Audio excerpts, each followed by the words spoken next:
محمدا رسول الله ويقيني. Apa dosanya? Apa salahnya? Berapa triliun negeri ini pernah dirugikannya? Berapa sumber daya alam, minyak, batu bara, nikel, uranium yang pernah dijualnya ke luar negeri?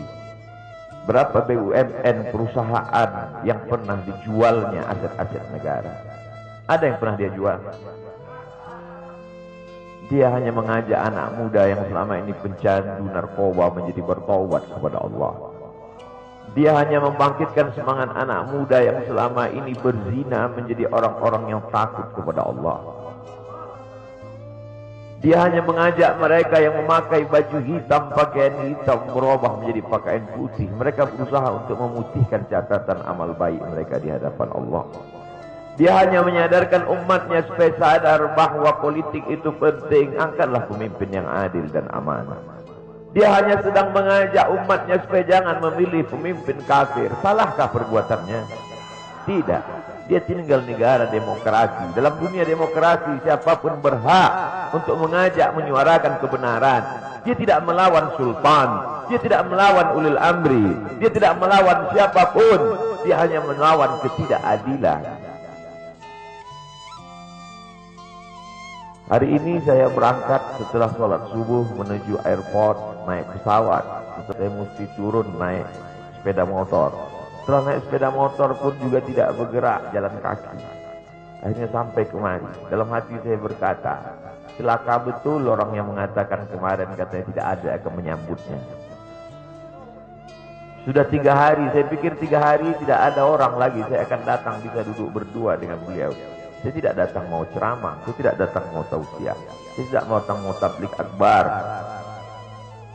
Ternyata yang menyambutnya seramai ini, sebanyak ini, orang berjalan kaki, anak-anak muda berjalan kaki, orang tua, ibu-ibu duduk di pinggir jalan. Apa yang membuat mereka datang kemari? Satu, cinta. Lahu baru ni'aliha ahabbu ilayya wa asfadi balwaha, kata Qais. Debu yang menempel di sandal Laila lebih dapat menghilangkan rasa sakit dan duka. Hanya cinta kepada Laila, apalagi cinta kepada zuriat Nabi Muhammad sallallahu alaihi wasallam. Andai engkau orang alim, andai engkau hafal kitab, andai engkau mengerti kitab kuning, banyak ilmumu, tapi ada kebencianmu kepada ahli bait Rasulullah sallallahu alaihi wasallam, hilang keberkahan ilmu. Andai engkau punya, maka jatuh derajat kewalianmu hanya karena kebencianmu kepada ahli bait. Apa kata Kiai Haji Maimun Zubair? Ahli bait itu seperti Quran yang lapuk. Andai ada ahli bait itu yang nakal, yang jahat sekalipun, dia tetaplah seperti Quran yang lapuk. Quran yang buruk, andai titiknya sudah tidak ada lagi, tak akan mungkin kau akan buang. Kau tetap juga akan jaga dia, kau akan cium dia. Kenapa? La yamassuhu illal mutahharun. Allah yang mensucikan. Seorang sahabat Nabi disuruh membuang air bekas daripada bekam Rasulullah SAW. Buanglah ini, kata Rasulullah. Lalu kemudian beliau pergi ke belakang. Setelah itu dia datang lagi menghadap Rasulullah SAW. Rasul tahu apa yang dia lakukan, karena Nabi dapat wahyu. Nabi terbuka hijab, tapi Nabi ingin bertanya kepada dia. Bukan Nabi tidak tahu, Nabi tahu, diberikan Allah pemberitahuan. Nabi ingin memberitahu siapa yang tidak tahu. Kemana darah bekam tadi kau buat, kata Nabi. Ku minum ya Rasulullah. Mengapa engkau minum? Karena aku tahu bahwa darah yang mengalir dalam diriku membuat aku haram tersentuh api neraka. Mengalir darah itu dari dia kepada Sayyidatuna Fatimah, dari Fatimah kepada Sayyidina Al-Hasan, dari Sayyidina Al-Hasan ada juga kepada Sayyidina Al-Husain, dari Sayyidina Al-Husain kepada Sayyidina Ali Zainal Abidin, dari Zainal Abidin kepada Sayyidina Muhammad Al-Baqir, dari Sayyidina Muhammad Al-Baqir mengalir darah itu kepada Sayyidina Ja'far Sadiq, dari Ja'far Sadiq mengalir kepada Sayyidina Ali Al-Uraidi, dari Ali Al-Uraidi mengalir darah itu kepada Sayyidina Muhammad An-Naqib, dari Muhammad An-Naqib mengalir darah itu kepada Sayyidina Isa, sampai kepada Sayyidina Ahmad bin Isa Al-Muhajir. Lalu kemudian darah itu mengalir kepada Imam As-Saggaf, Al-Idrus, Al-Haddad, Al-Aqqas, dan salah satunya adalah bin Syihab. Dan salah satu dari zuriat bin Syihab itu adalah Sayyidi Al-Imam Al-Akbar Al-Habib Muhammad Rizik Syihab. Kalau mau hidup tenang, beliau sudah tenang dengan anak menasi dari Universitas Imam Muhammad Ibn Saud. Dia cukup dengan majlis-majlis maulidnya cukup. Mengapa dia bersusah payah? Mengapa dia mesti kena fitnah? Dia hanya mengikut darah Sayyidina Al-Husain. Kalau mengikut Sayyidina Al-Hasan lembut, mengikut Sayyidina Al-Hasan lembut sentuhannya. Maka para ahli bait ini mengikut dua aliran, Sayyidina Al-Hasan dan Sayyidina Al-Husain. Kedua-duanya saya cintai. Habaib yang mengikut Sayyidina Al-Hasan, saya datang, saya cium tangan mereka, saya bersilaturahim, lembut gaya mereka. Tapi mereka semua mengajak untuk mencintai Sayyidina wa Maulana Muhammad sallallahu alaihi wasallam. Tapi ada yang seperti Sayyidina Al-Husain, menggelegar suaranya, dia hunuskan pedangnya untuk musuh-musuh Allah. Keduanya adalah sama-sama diridhai Allah. Innal Hasan wal Husain sayyida syababi ahlil jannah. Yang mencintai Sayyidina Al-Hasan, mencintai Sayyidina Al-Husain, yang mencintai zuriat mereka, keturunan mereka, maka dengan cinta itu bekal kita menghadap Rasulullah sallallahu alaihi wasallam. Andai aku dihadapkan nanti menghadap Allah, tahajudku tak sebanyak Imam Ahmad bin Hanbal, 300 raka'ah fil yaumi wal lailah, 300 rakaat sehari semalam. Andai aku dihadapkan kepada Rasulullah SAW, maka jihadku tidak sebanyak Sayyidina Khalid ibn Walid. Setiap jengkal kulitnya, setiap tetes darahnya tak lepas daripada tebasan tombak, anak panah dan pedang. Andai aku dihadapkan kepada Sayyidina Maulana Muhammad SAW, amalku tak sebanyak Abdurrahman ibn Auf. Lalu apa bekalmu, hai Abdul Somad? Adakah ceramah-ceramahmu itu bisa kau jadikan bekal menghadap Allah? Tidak.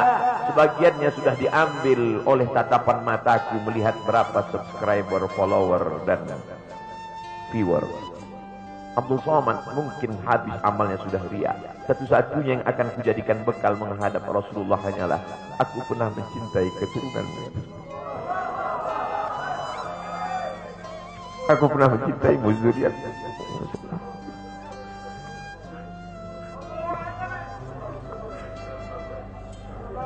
Wahai para pelaku pembuat dosa, wahai para pezina, wahai para peminum khamar yang belum bertaubat, kalau kalian belum sanggup untuk kalian sakiti zuriat Rasulullah, jangan kalian keluarkan kata-kata, jangan keluarkan kata-kata fitnah. Bagaimana kalian akan menghadap Rasulullah? Bagaimana kalian akan menghadap Rasulullah? Pada saat itu seluruh umat berkumpul menghadap Nabi Adam alaihissalam. Kami tidak sanggup berdiri di padang mahsyar ini, wahai Adam. Menghadaplah kepada Allah. Kata Adam, aku tidak sanggup menghadap Allah. Karena dulu Allah berkata, la taqraba hadhihi syajarah. Jangan kau dekati pohon kuldi ini, tapi aku malah memakannya, ya Allah. Mereka datang menghadap Nabi Nuh alaihissalam. Kata Nabi Nuh, aku tak sanggup menghadap Allah. Karena anakku durhaka. Sa'awi ila jalalin ya'simuni minal ma'. Aku akan naik ke atas bahtera perahu yang bisa menyelamatkan aku dari air. Aku tak sanggup menghadap Allah, kata Nabi Nuh alaihissalam. Mereka menghadap kepada Nabi Musa, aku tak mampu, kata Nabi Musa. Mereka menghadap kepada Nabi Isa, aku pun malu kepada Allah, karena aku mereka jadikan sembahan di atas muka bumi Allah. Mereka hanya mampu menghadap Sayyidina wa Maulana Muhammad sallallahu alaihi wasallam. Wahai para peminum khamar, wahai para pezina, wahai para pelaku dosa, kalau kalian belum mampu beramal soleh, belum mampu bertobat, paling tidak jangan kalian zina zuriat Rasulullah SAW.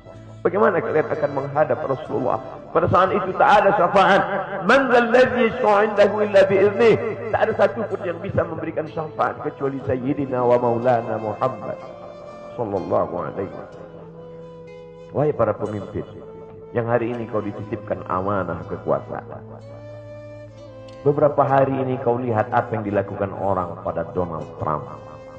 Kurang hebat apa lagi Trump? Negara adidaya, kekuasaan, kaya raya. Tapi ketika kekuasaan itu diambil oleh Joe Biden, kita pun malu melihat video ejekan-ejekan itu. Kalau hari ini kau punya kekuasaan, saudaraku, sampai masanya kau juga akan mengalami seperti yang dialami oleh Trump. Saya masih melihat video bagaimana Bapak Susilo Bambang Yudhoyono sampai ke Pekanbaru beberapa tahun yang lalu.